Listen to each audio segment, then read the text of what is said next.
Resulta ng awards ng PVL Filipino Conference 2025 to 2026, dinaya sa katatapos lang ng All Filipino Conference ng PVL 2025-2026 kung saan naging kampyonado nga at nagkaroon ng gold medal ang team ng Creamline Cold Smasher at tuluyan na niyang sinipa nila ang Signal Super Spikers para makatanggap rin ng silver medal.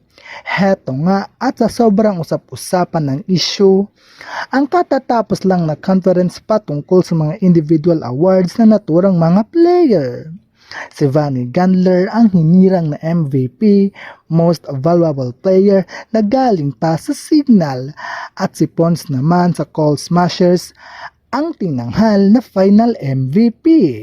Samantala may mga usap-usapan na di umano, may nakakita na habang inaanunsyo ang mga awardee at di tinawag si Eliza Valdez, di kahit isang award ay biglaang nag-walkout daw di umano ang naturang Phenom na kahit ba tila marami daw nakikita sa kanyang pag-walkout ay lumakad pa rin ito palabas ng venue.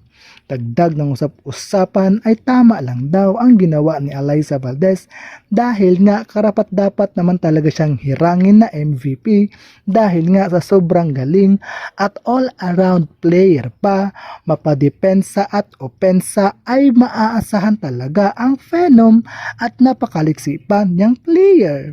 Bakit nga raw kahit isang award ay wala siyang natanggap? Tila di nga matanggap-tanggap ni Eliza Valdez ang kanyang sarili na para bang napahiya siya sa mga maraming fans at sumusuporta sa kanya. May mga nagsasabi na baka raw dinaya ang resulta ng mga award. Kayo mga kabas, anong masasabi ninyo ukol sa isyong ito? Just comment down below and don't forget to like and subscribe for more update. See you on my next video. Bye-bye!